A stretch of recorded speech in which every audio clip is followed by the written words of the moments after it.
Joining us now on the MARR Army Rock Show from Boston, Massachusetts. Good friend of the rock show, Scotty Dunbar. It's been a little while since we saw Scotty, and we caught wind that he's released a new record. We wanted to get him back on the show. Scott, welcome back to the show. Hey, how you guys doing? Thanks for having me. Hey, it's real good to talk to you again, man. And hey, before we get started, how are you weathering the whole coronavirus thing? Are you guys hunkered down up there? What's life like up in Massachusetts these days? Yeah, well, Massachusetts is one of the hot spots, so we're definitely hunkered down.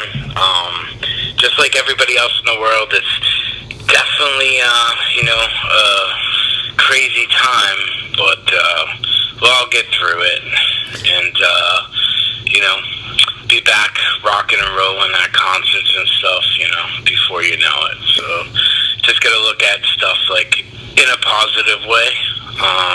I've, like everyone else, I've gotten to spend a lot of time with my family, so that's a good thing. Yeah, so I sure. mean, it's like just doing different odds and ends, and with putting this new record out, if I had done it because I was going through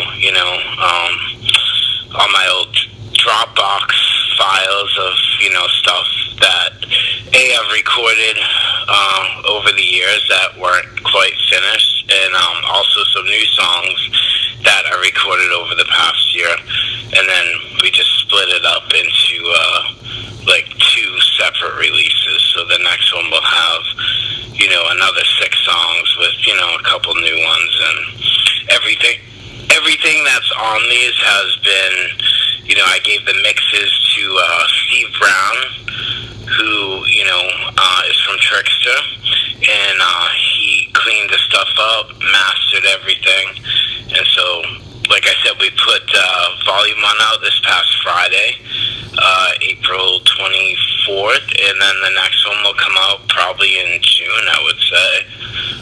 So, hey, let's talk about a few of the tunes, and I'm happy to say I'm familiar with a couple of them, but in case my listeners aren't, I want to let you talk about them. So let's kind of start off with one I like a lot, The Fire That Won't Go Out. Why don't you tell the world a little bit about that tune? Yeah, that was recorded when, Ted Morrell and Brian Carl, we had a side project, band called DMK, and we recorded that one, but to put it on this release, I talked to Ted and Brian. We're still the best of friends. Ted I talk to every single day. And it's always been like that. He's like the brother I never had. So, but we just wanted to, include it, but clean it up.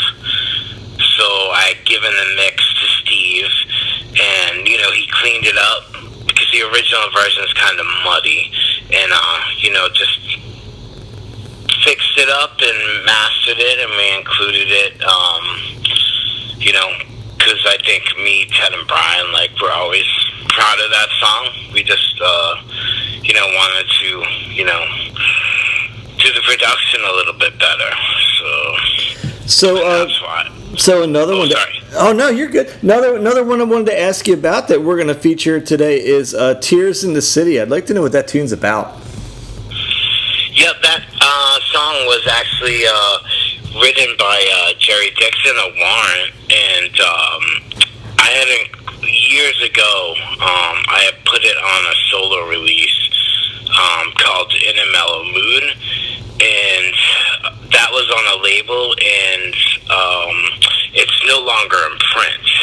So, but the version that was on that record was like a duet. So a couple of years ago, I always wanted to do like a rock version of that, and I approached Ted and Brian about doing it, and so that's where that one went. And I always like the rock version, of course, because I'm a rocker. But yeah, that song, like I said, when I was signed to a company called Down Boys Records, and it was owned by Jerry Dixon of Warrant, and he had written Tears in the City, and when I had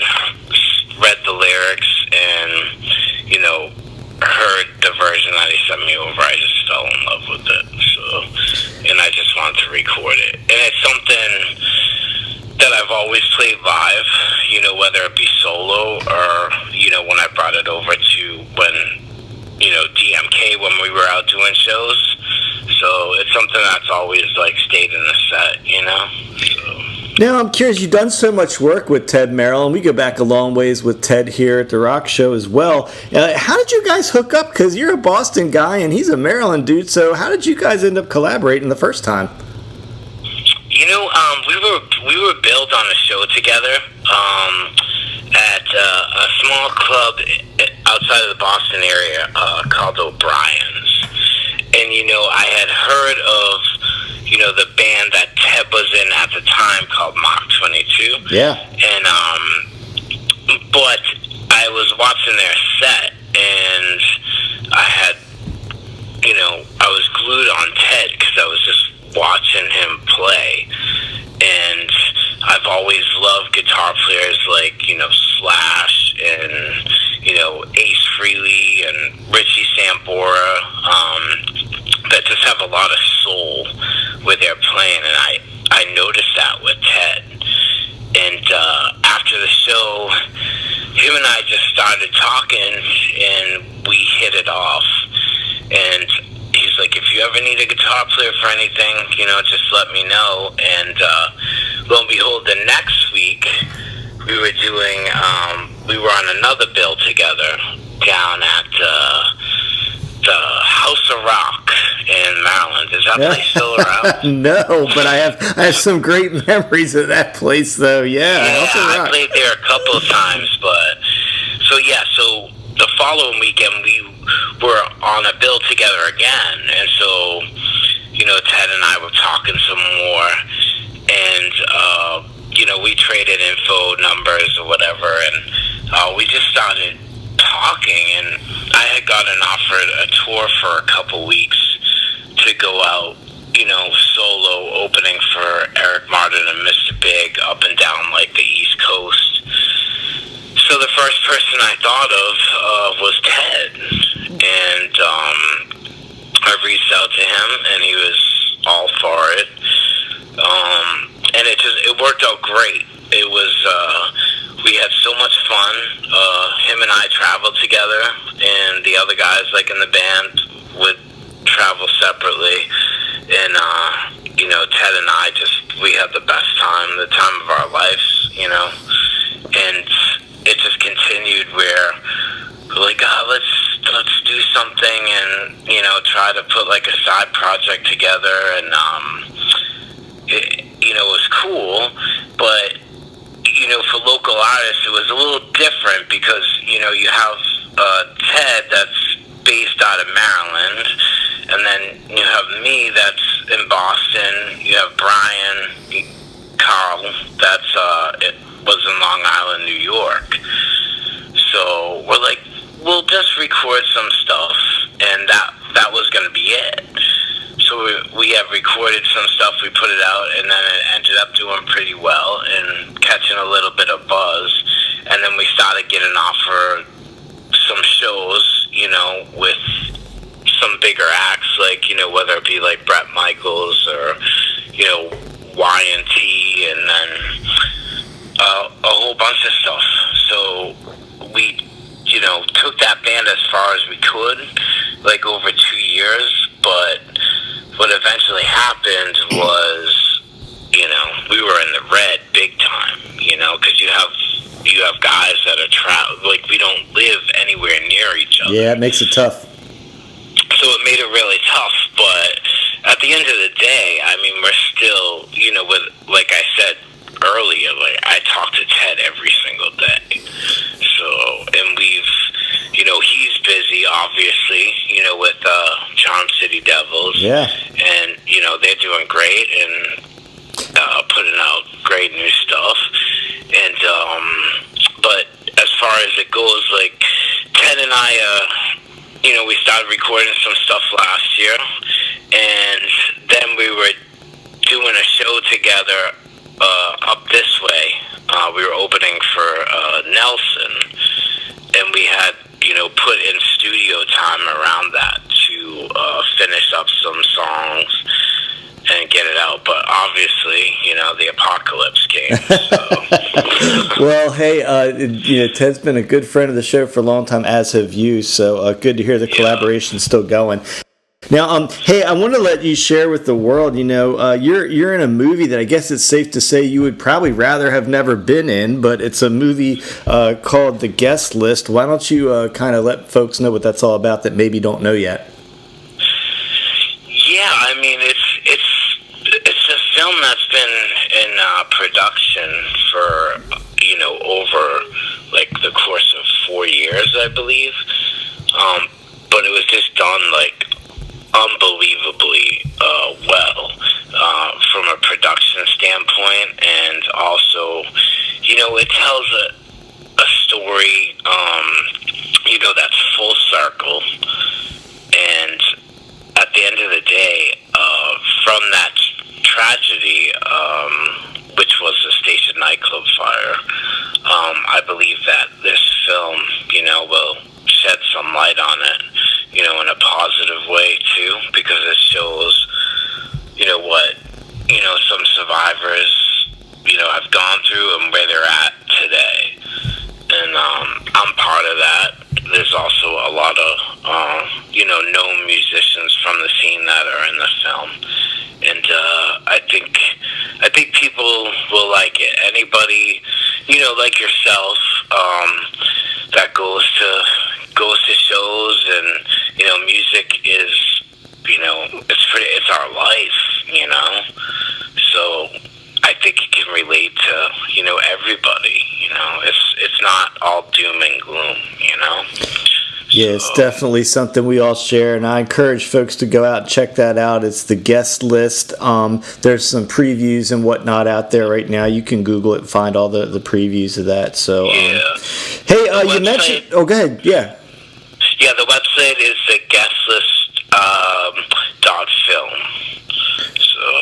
So all the information's there. So theguestlist.film, and then of course we want to mention one more time your album Volume 1, Scotty Dunbar Volume 1 is out right now.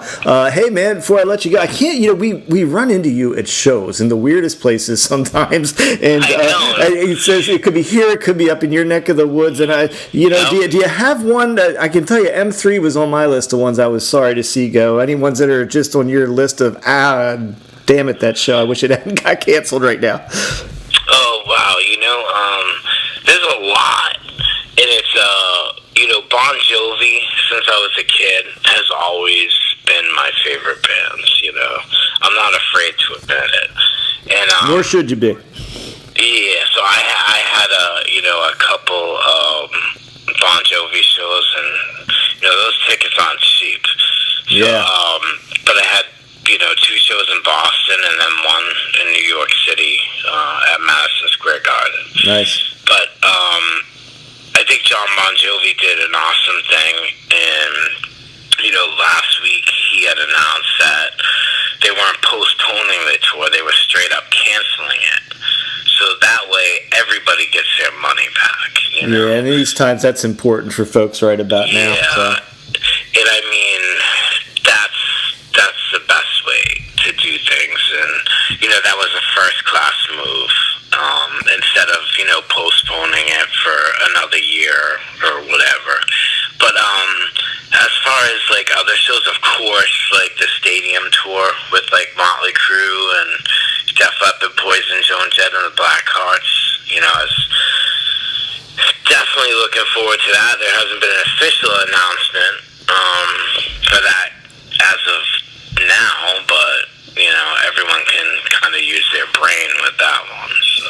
Well, hey man, I'm sure at some point we will magically bump into you at a show again, because that's how we seem to roll with each other. But I want to let folks know that your record is out right now. You can pick it up. It's Scotty Dunbar album Volume 1, and some cool tracks on that. And hey man, Scotty, I want to thank you for being on our show again. It's always a pleasure to keep up with you, and we'll be sure to spin some of the great tunes on your new record tonight. No, thank you very much, and I always love bumping into you guys at shows and stuff, because like I said, if you have the passion for this, it's it's our lives. We have that common bonds, and just like you said earlier, we can bump into each other at in the weirdest places. So it's just, yeah. But that's what we love to do, and it's our passion, and it's so many other people's passions, but it will come back, and everything that's going on now, like everybody in the world is going through the same thing. Yeah. So, but the thing is to just stay positive, stay busy, do projects that you would never do, and just life will continue, and we'll be back with our horns up in the air, rocking out. Just gotta be patient, and just I just hope everyone stays safe and healthy, and we'll all get through this, and we'll be rocking and rolling. Hey, but thanks for your support. I appreciate it, man. and thanks for anyone that will check out the new Volume 1 record. I just do it because I love it. It's my passion. Hopefully some people will like a song or two. Maybe they won't. So I don't know. They'll give it a spin. I think they'll enjoy it. Scotty Dunbar, everybody, man. Thanks for being here, Scotty. Thank you. I really appreciate it. You guys have been awesome with your support, with all my stuff, especially with DMK and my solo stuff. So